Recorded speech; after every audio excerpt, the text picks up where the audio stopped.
नसल्ली अला रसूलिल करीम अम्मा बाद।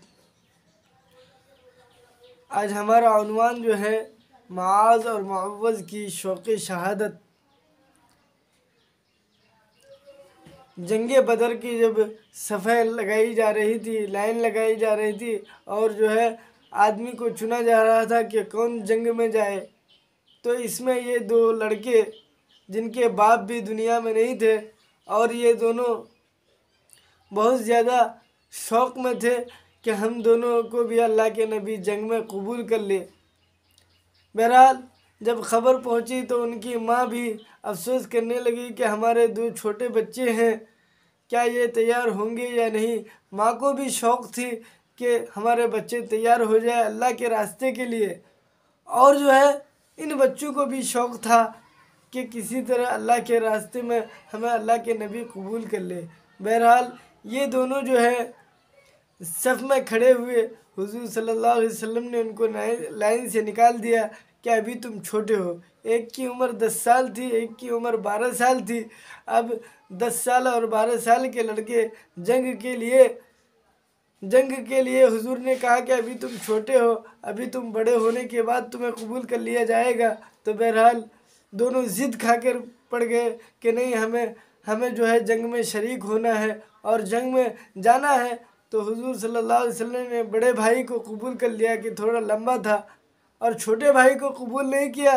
तो बताए जाते हैं कि छोटे भाई ने बड़े भाई को कान में कुछ कहा, उसके बाद कान में कहा कि भाई तू तो कबूल हो गया है और जो है अब तुझे निकाल नहीं सकता, इसीलिए हम दोनों लड़ते हैं और तुम नीचे गिर जाओ और मैं हुजूर को बताऊंगा कि बड़े भाई से ज़्यादा ताकत मेरे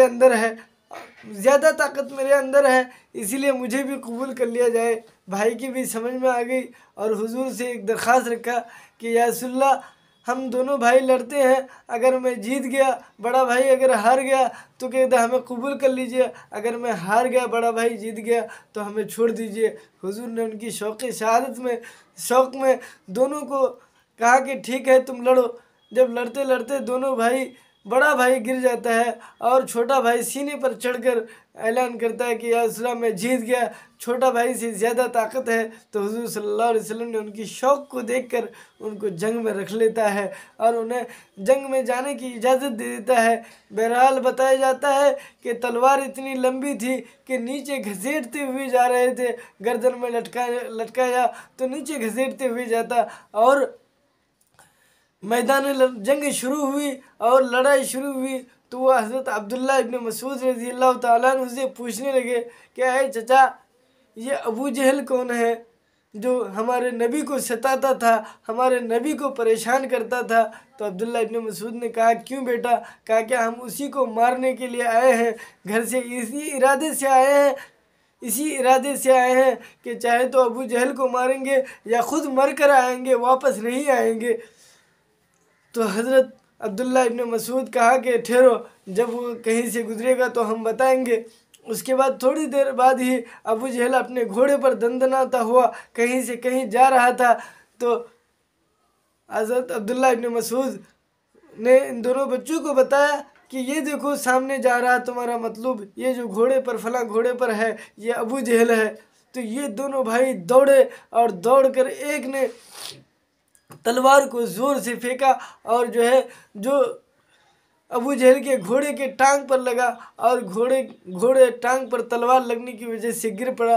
दूसरे भाई ने तलवार अबू जहल पर मारा, जो वो भी ज़ख्मी हो गए। उसके बाद में हज़रत अब्दुल्ला इब्न मसूद जब वो गिर पड़े तो अब्दुल्ला इब्न मसूद रज़ी अल्लाह ताला अन्हु तमाम तमाशा देख रहा था और तमाम तमाशा देख रहा था। वो दौड़े हुए आए और सीने पर चढ़कर अबू जहल का गर्दन सर से कलम कर दिया। उसके बाद जब अब्दुल्ला इब्न मसूद उसके सर कलम कर रहे थे तो अबू जहल को फ़ख्र, अब भी फ़ख्र नीचे नहीं गिरता और वो कहता कि अब्दुल्ला, जब मेरा गर्दन काटो तो थोड़ा नीचे से काटना, ताकि तमाम सरदारों में मेरा सर रखा जाए तो मेरा सर ऊंचा लगे, क्योंकि मैं सरदार हूँ, सरदार का सर ऊंचा होना चाहिए। इतना फ़ख्र था उनके अंदर बहरहाल, और वो एक लफ्ज़ कहा कि मुझे अफसोस इस बात की है कि मैं सरदार था, मुझे कोई सरदार मारता, लेकिन मैं 2 बच्चों के हाथ से मरा, 2 बच्चों के हाथ से मरा। और जो है उसके बाद अल्लाह के नबी ने भी फरमाया कि अबू जहल मेरे उम्मत का फ़िरौन है, और वो आज से ख़त्म हो गया। और जो है सारा मामला तो अबू जहल को जो है मारने वाला कोई बड़ा नहीं, बल्कि 2 छोटा बच्चा माआज़ और माऊज़ है, जिसके ज़रिए अबू जहल